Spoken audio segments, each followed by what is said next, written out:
Assalamualaikum warahmatullahi wabarakatuh. Salam sejahtera bagi kita semua. Perkenalkan, nama saya Devita Sari LM. Di sini saya akan membahas tentang sejarah dan pemikiran sofis. Sofis adalah nama yang diberikan kepada sekelompok filsuf yang hidup dan berkarya pada zaman yang sama dengan Sokrates. Mereka muncul pada pertengahan hingga akhir zaman kelima sebelum Masehi. Meskipun sezaman, kaum sofis dipandang sebagai penutup era filsafat pra-Sokratik sebab Sokrates akan membawa perubahan besar di dalam filsafat Yunani. Golongan sofis bukanlah suatu mazhab tersendiri sebab para filsuf yang digolongkan sebagai sofis tidak memiliki ajaran bersama ataupun organisasi tertentu. Karena itu, sofisme dipandang sebagai gerakan di dalam bidang intelektual di Yunani saat itu yang disebabkan oleh beberapa faktor yang timbul saat itu. Berikut adalah beberapa faktor yang menyebabkan munculnya kaum sofis. Yang pertama, perkembangan Athena. Setelah perang dengan Persia usai pada tahun 449 sebelum Masehi, Athena berkembang pesat di dalam bidang politik dan ekonomi. Perikles adalah tokoh yang berhasil memimpin Athena saat itu hingga Athena berhasil menjadi pusat seluruh Yunani. Sebelumnya, filsafat dan ilmu pengetahuan lain kurang berkembang di Athena, melainkan di tempat-tempat lain. Namun setelah Athena menjadi pusat politik dan ekonomi Yunani, dengan segera Athena juga menjadi pusat dalam bidang intelektual dan kultural. Yang kedua, kebutuhan akan pendidikan. Bersama-sama dengan meningkatnya kemakmuran warga Athena, maka disarankan juga kebutuhan di dalam bidang pendidikan. Pendidikan yang utama pada waktu itu adalah pendidikan yang memampukan seseorang untuk berbicara dengan baik dan meyakinkan di depan umum. Hal itu berkaitan dengan kemajuan di bidang politik, yakni dengan sistem demokrasi diterapkan di Athena. Sistem demokrasi diterapkan di Athena.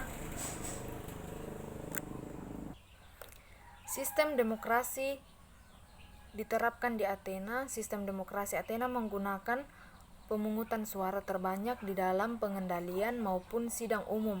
Oleh karena itu, para pemuda yang merupakan calon-calon pemimpin harus dilatih untuk dapat berbicara dengan meyakinkan supaya dapat ikut serta dalam kehidupan politik. Disinilah kaum sofis memenuhi kebutuhan akan pendidikan tersebut. Kaum sofis mengajarkan ilmu-ilmu seperti matematika, astronomi, dan tata bahasa, di samping ilmu retorika yang merupakan ilmu terutama. Selain memiliki murid-murid yang berasal dari kalangan atas, para sofis juga memberi kalangan atas ceramah-ceramah untuk rakyat. Yang ketiga, perjumpaan dengan pelbagai kebudayaan. Kemajuan Athena juga mendorong perjumpaan dengan orang-orang dari pelbagai bangsa yang memiliki adat istiadat hukum, ilmu pengetahuan, dan filsafat yang berbeda. Hal itu menimbulkan pertanyaan-pertanyaan mengenai etika, tradisi-tradisi, bahkan kepercayaan religius. Kaum sofis banyak berbicara apakah peraturan-peraturan yang ada berdasarkan kesepakatan sosial atau adat kebiasaan saja, atau nomos, ataukah berdasarkan pada kodrat manusia, physis. Pada umumnya, kaum sofis menyatakan bahwa kehidupan sosial tidak memiliki dasar kodrat manusia dan merupakan kesepakatan manusiawi saja. Di dalam sejarah filsafat dikenal beberapa nama filsuf yang termasuk di dalam kaum sofis.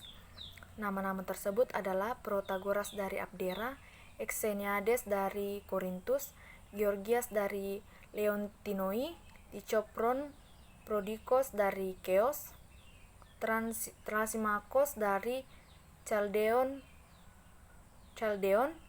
Hippias dari Elis, dan Antipon and Critias dari Athena.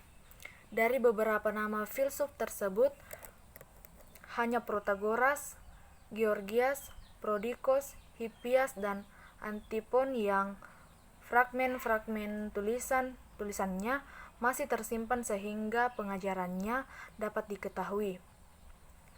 Hanya ada sedikit sekali tulisan yang berbicara mengenai Trasimakos dan Critias, sedangkan untuk Lycopron dan Exiniades sama sekali tidak ada fragmen tulisan mereka yang tersimpan.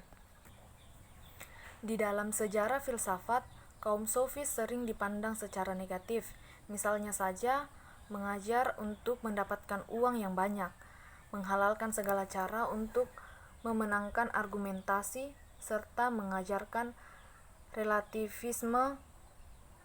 Salah satu faktor yang menyebabkan hal itu adalah adanya pernyataan dari Sokrates, Plato, Aristoteles terhadap kaum sofis. Akan tetapi, kini telah ada usaha-usaha untuk menilai kaum sofis secara positif.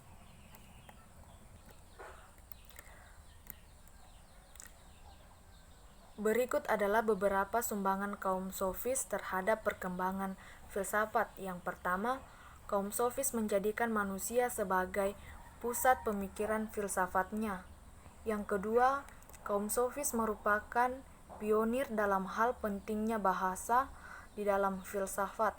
Yang ketiga, kritik kaum sofis terhadap pandangan tradisional mengenai moral membuka cakrawala pemikiran baru terhadap etika, rasional, dan otonom.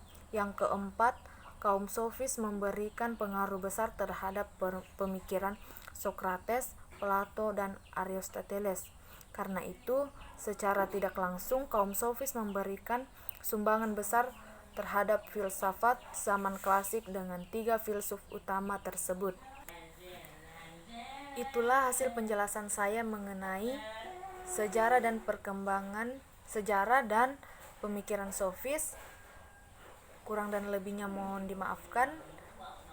Sekian dan terima kasih. Assalamualaikum warahmatullahi wabarakatuh, dan salam sejahtera bagi kita semua.